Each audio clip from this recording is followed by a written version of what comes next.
या हवा का रूप पहचानो। क्या आपको पता है इसका क्या मतलब है? इसका मतलब है कि अगर हम ब्रह्मांड यानी यूनिवर्स के साथ तालमेल रखें तो हम अपने भाग्य की चरम सीमा तक पहुंच सकते हैं। मैं मीनाक्षी हांडा हमारे YouTube चैनल ज्योतिष दृष्टि में आप सभी का स्वागत करती हूँ, जहाँ हम ज्योतिष के दिव्य ज्ञान को शेयर करते हैं ताकि हम सब अपने आप को बेहतर बना सकें। आज इसको आगे बढ़ाते हुए हम चंद्र की कलाओं या चंद्र चक्र या ल्यूनर साइकिल को समझने का प्रयास करेंगे। ज्योतिष में चंद्रमा एक ऐसा ग्रह है जिसके दम पर हम बन या बिगड़ सकते हैं, क्योंकि ये हमारी सोचने की शक्ति, हमारी चेतना, हमारा मन है। वो मन जो अनुभव करता है, महसूस करता है। यदि हम सही परिणाम प्राप्त करना चाहते हैं तो हमें इस पर विचार करने की जरूरत है कि हम जो बीज डालेंगे उसी प्रकार का फल देने वाला पेड़ उगेगा। इसलिए चंद्रमा की कलाओं को समझने और उनके साथ कदम से कदम मिलाने से हमारा जीवन आसान हो जाएगा। जैसा कि आप सबको पता है कि चंद्रमा का अपना प्रकाश नहीं होता, वो सूर्य के प्रकाश से ही प्रकाशमान है। चंद्रमा पृथ्वी का एकमात्र प्राकृतिक उपग्रह है और पृथ्वी की चारों ओर की परिक्रमा करने में लगभग 29.5 दिन का समय लेता है। कृष्ण पक्ष पूर्णिमा से अमावस्या तक 15 दिन और बाकी 15 दिन अमावस्या से पूर्णिमा तक शुक्ल पक्ष रहता है। जब चंद्रमा पूर्णिमा या अमावस्या का होता है तो उच्च स्वर ज्वार यानी हाई टाइड अपने उच्चतम स्तर पर होते हैं, जबकि निम्न ज्वार यानी लो टाइड सामान्य से थोड़ा कम होते हैं।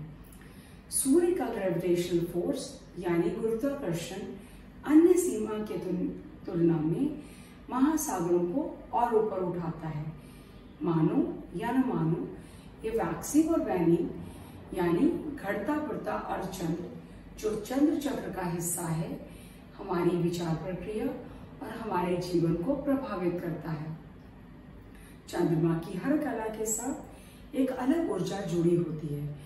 हम इन चरणों की इसी ऊर्जा का उपयोग करके अपने आप को और अपनी स्थितियों को बेहतर बना सकते हैं। चंद्रमा की 8 मुख्य कलाएं हैं जिन्हें चंद्र चक्र के रूप में जाना जाता है। वो इस प्रकार हैं: न्यू मून यानी अमावस्या, वैक्सिंग क्रिसेंट यानी हंसिया चांद, फर्स्ट क्वार्टर यानी बढ़ता अर्धचंद्र, वैक्सिंग गिब्बस यानी कुबड़ा चांद, फुल मून यानी पूर्णिमा, वैनिंग गिब्बस और डिसमिनेटिंग मून यानी वर्धमान चांद, लास्ट क्वार्टर यानी ढलता अर्धचंद्र, वैनिंग क्रिसेंट और डार्क मून यानी कृष्ण चांद। सदगुरु जो कि एक भारतीय आध्यात्मिक गुरु हैं, उनके अनुसार चंद्रमा आपके पास जो भी गुण है उसको और बढ़ाता है। यदि आपके सकारात्मक विचार हैं तो आपकी सकारात्मक शक्ति बढ़ती है। यदि आपके मन में नकारात्मक विचार हैं तो वे भी और विकसित हो जाएंगे। तो सबसे पहले अमावस्या या न्यू मून की ऊर्जा को जानने का प्रयास करते हैं। इस दिन चंद्रमा दिखाई नहीं देता, क्योंकि पृथ्वी की दिशा की ओर चंद्रमा का प्रकाश नहीं होता और इस समय सूर्य और चंद्रमा आकाश में सबसे अधिक निकट होते हैं और यहाँ से नई चंद्र चक्र या ल्यूनर साइकिल की शुरुआत होती है। चंद्रमा की यह ऊर्जा इस समय हमें अपने जीवन पर सोचने के लिए मजबूर करती है। ये समय आत्मनिरीक्षण का है। हमें अपनी योजनाओं को पुनर्विचार करके इस ऊर्जा का उपयोग करना चाहिए।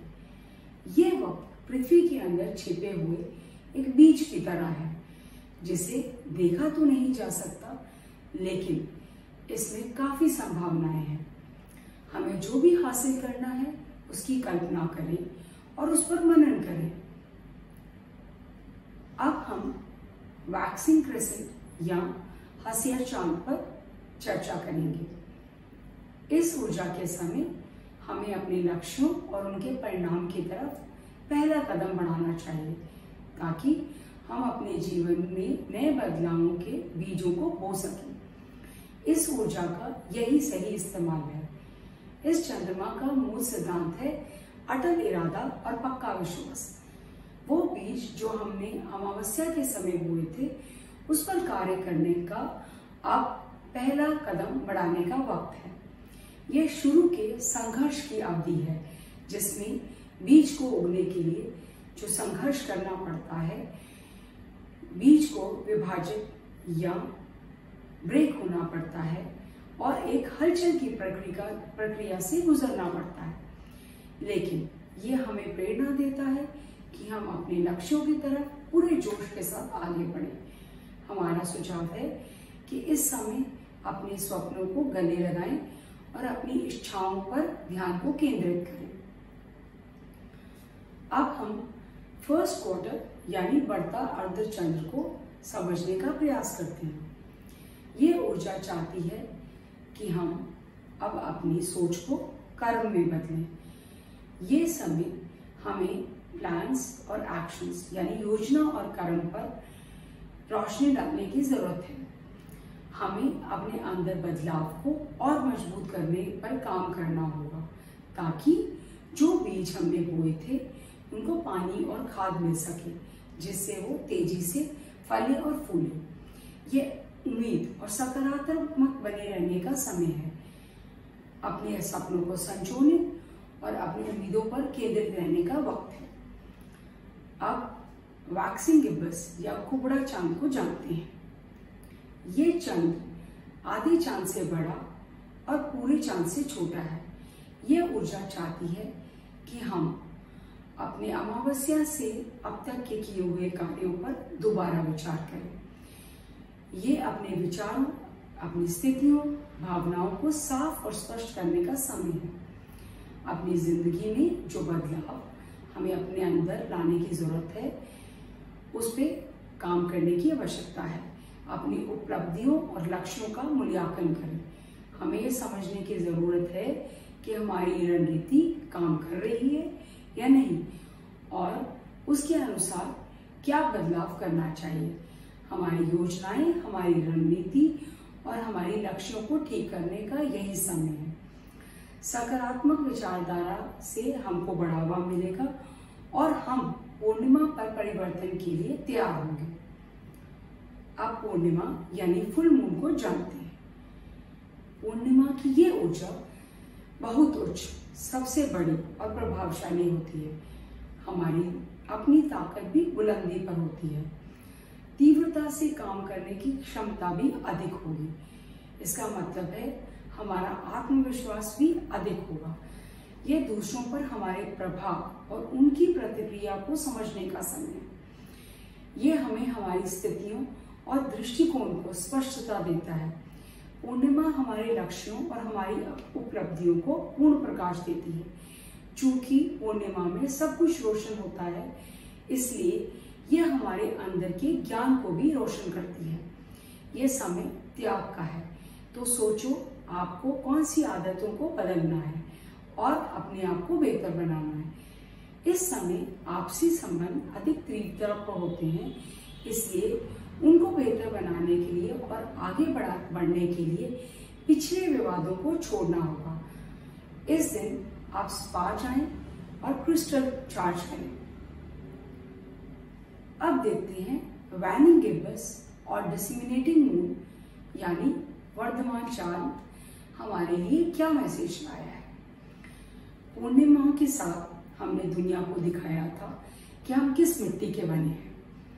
यहाँ की ऊर्जा चाहती है कि हमारे द्वारा बनाई गई इमारत की बारीकियों पर हम ध्यान केंद्रित करें।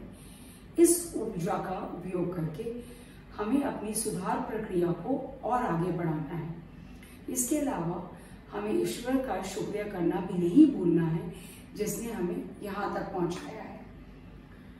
अब करते हैं लास्ट क्वार्टर मून या ढलता अर्धचंद्र की बात। इस ऊर्जा के समय हमें उन चीजों को छोड़ने पर ध्यान देना चाहिए जो हम पर बोझ हैं या व्यवहारिक नहीं है, चाहे फिर वो विषैले संबंध हो, बेकार योजनाएं हो, या फालतू कपड़े या फालतू सामान जिसका हम इस्तेमाल नहीं करते। इसके अलावा यह समय अपने घर को गहरी सफाई और ध्यान के माध्यम से अपने मन को शुद्ध करने का है।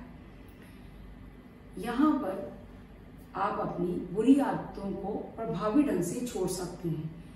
जाने दो इस चरण का मूल मंत्र है लेट गो। इस समय हमें अपनी ताकत और कमजोरियों को समझना चाहिए और खुद को ईमानदारी से जानने का प्रयास करना चाहिए। ये हमारी क्षमताओं को पूरा करने का समय है।